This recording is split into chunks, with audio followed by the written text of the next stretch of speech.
नमस्कार। इस विशेष बुलेटिन में आप सभी का स्वागत है। मैं हूं आपके साथ भावना नैयर और मेरे साथ है मेरी सहयोगी मनीषा, जो आप तक सांकेतिक भाषा में खबरें प्रस्तुत करेंगी। शुरुआत करते हैं सुबह की सुर्खियों के साथ। प्रधानमंत्री आज नागरिक उड्डयन के दूसरे एशिया प्रशांत मंत्री स्तरीय सम्मेलन में लेंगे भाग। सदस्य देशों से दिल्ली घोषणा पत्र को अपनाने का ऐलान करेंगे।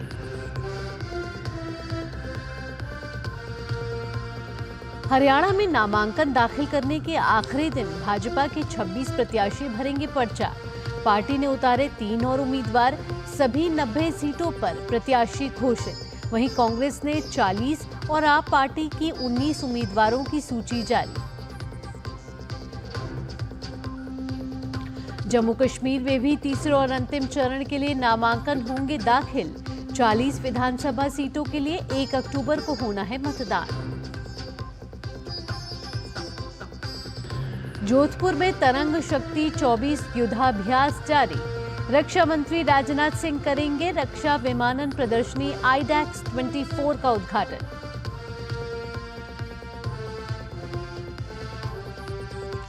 विदेश मंत्री डॉक्टर एस जयशंकर 3 देशों की यात्रा के अंतिम चरण में आज पहुंचेंगे स्विट्जरलैंड।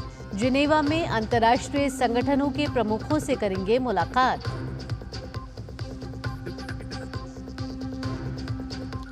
अंडर 19 महिला T20 एशिया कप की होगी शुरुआत। एशियाई क्रिकेट परिषद ने अपनी कार्यकारी बोर्ड की बैठक में लिया अहम फैसला।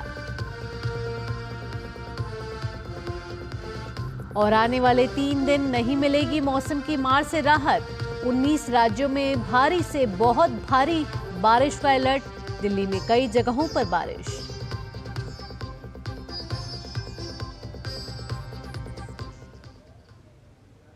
अब खबरें विस्तार से।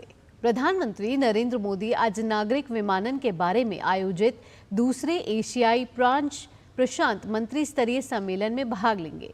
नई दिल्ली के भारत मंडपम में आयोजित सम्मेलन में प्रधानमंत्री मोदी सदस्य देशों से दिल्ली घोषणा पत्र को अपनाने का ऐलान करेंगे। दिल्ली घोषणा पत्र विमानन क्षेत्र के नई ऊंचाइयों तक पहुंचाने का एक दूरदर्शी रोडमैप है।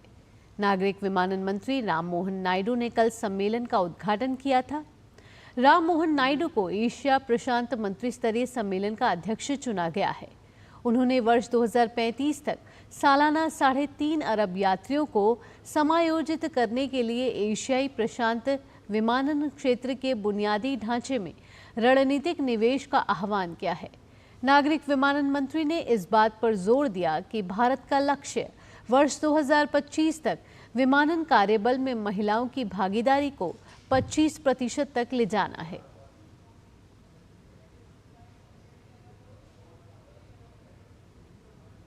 हरियाणा में विधानसभा चुनाव को लेकर नामांकन प्रक्रिया जारी है। नामांकन दाखिल करने का आज आखिरी दिन है। नामांकन पत्रों की जांच कल होगी और 16 सितंबर तक उम्मीदवारों द्वारा नाम वापस लिए जा सकते हैं। हरियाणा में नामांकन भरने के अंतिम दिन भाजपा के 26 प्रत्याशी पर्चा दाखिल करेंगे। सभी प्रत्याशी अलग अलग विधानसभाओं में नामांकन करेंगे। नामांकन के अवसर पर मुख्य रूप से मुख्यमंत्री नायब सिंह सैनी, चुनाव प्रभारी धर्मेंद्र प्रधान, प्रदेश प्रभारी डॉक्टर सतीश पुनिया, केंद्रीय मंत्री मनोहर लाल और चुनाव सह प्रभारी बिप्लब देब प्रत्याशियों का नामांकन कराएंगे और नामांकन सभाओं को भी संबोधित करेंगे। भाजपा ने हरियाणा विधानसभा चुनाव को लेकर कल उम्मीदवारों की तीसरी सूची जारी कर दी है। इसमें 3 उम्मीदवारों के नामों का ऐलान किया गया है। इसके साथ ही भाजपा ने राज्य की सभी 90 विधानसभा सीटों पर अपने उम्मीदवारों की घोषणा कर दी है। भाजपा ने अपनी तीसरी लिस्ट में सिरसा से रोहताश जांगड़ा, महेंद्रगढ़ से कंवर सिंह यादव और फरीदाबाद NIT से सतीश फागना को उम्मीदवार घोषित किया है।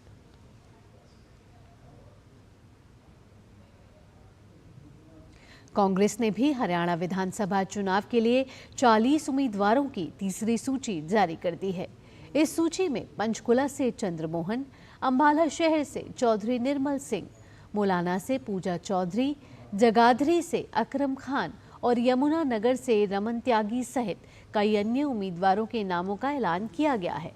गौरतलब है कि कांग्रेस ने पहली सूची में 32 और दूसरी सूची में 9 उम्मीदवारों के नामों की घोषणा की थी। कुल मिलाकर कांग्रेस अब तक 90 विधानसभा सीटों में से 81 सीटों के लिए अपने उम्मीदवारों की घोषणा कर चुकी है।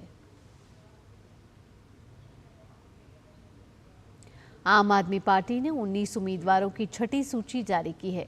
इस सूची में कालका से ओपी गुज्जर, पंचकुला से प्रेम गर्ग, अंबाला शहर से केतन शर्मा, पानीपत शहर से ऋतु अरोड़ा, जींद से वजीर सिंह सहित कई अन्य उम्मीदवारों के नाम का ऐलान किया गया है। इंडियन नेशनल लोकदल ने हरियाणा विधानसभा चुनाव के लिए बुधवार देर रात 11 उम्मीदवारों के नामों का ऐलान किया।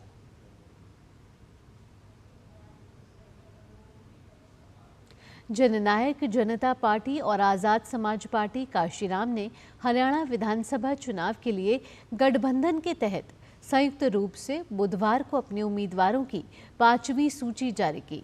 दोनों पार्टियों की संयुक्त सूची में कुल 6 उम्मीदवारों के नामों की घोषणा की गई। इनमें से 3 उम्मीदवार जननायक जनता पार्टी के और अन्य 3 उम्मीदवार आजाद समाज पार्टी काशीराम के हैं।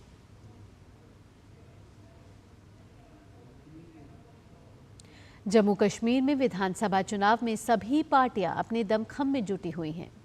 जम्मू कश्मीर विधानसभा चुनाव के तीसरे और अंतिम चरण के लिए आज नामांकन दाखिल किए जाएंगे।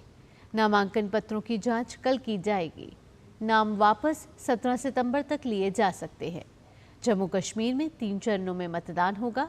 पहले चरण का चुनाव 18 सितंबर को, दूसरे चरण का चुनाव 25 सितंबर को, तीसरे और अंतिम चरण का चुनाव 1 अक्टूबर को होगा।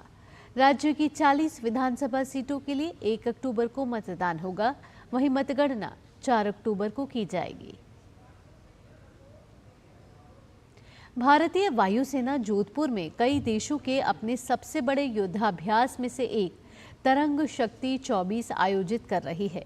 इसके साथ ही वायुसेना रक्षा विमानन प्रदर्शनी आईडैक्स 24 भी लगा रही है, जिसका रक्षा मंत्री राजनाथ सिंह आज उद्घाटन करेंगे।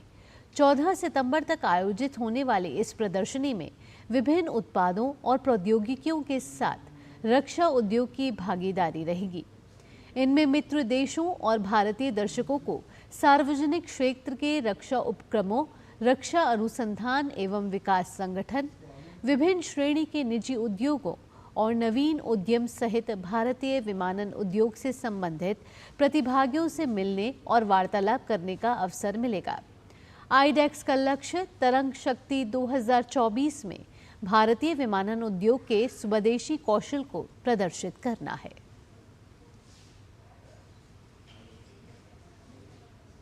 विदेश मंत्री डॉक्टर एस जयशंकर आज से स्विट्जरलैंड के 2 दिन के दौरे पर रहेंगे।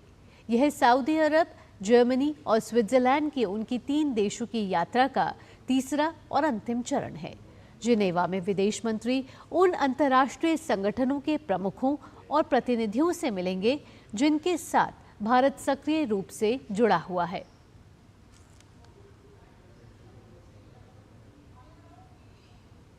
बात कर लेते हैं खेलों की। एशियाई क्रिकेट परिषद ने महिला क्रिकेट के विकास को बढ़ावा देने के लिए महिला अंडर 19 T20 एशिया कप शुरू करने का फैसला किया है।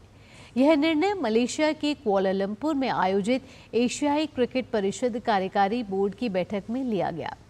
एशियाई क्रिकेट परिषद के अध्यक्ष जय शाह ने महिला अंडर 19 T20 एशिया कप की शुरुआत की घोषणा की। महिला अंडर 19 T20 एशिया कप हर 2 साल में आयोजित किया जाएगा। और अब बात मौसम की। देश के कई राज्यों में बारिश थमने का नाम ही नहीं ले रही। राजधानी दिल्ली में आज सुबह बारिश हुई है। सुबह सुबह बारिश होने से मौसम सुहावना हो गया है और लोगों को उमस भरी गर्मी से राहत मिली है। इस बीच मौसम विभाग ने आज दिन में तेज हवाओं के साथ भारी बारिश होने की संभावना जताई है। इसी के साथ इस विशेष बुलेटिन में इतना ही। मुझे और मेरी सहयोगी मनीषा के साथ फिलहाल के लिए डीडी न्यूज़ की टीम को दीजिए अनुमति। देश और दुनिया की बाकी खबरों के लिए देखते रहिए डीडी न्यूज़। नमस्कार।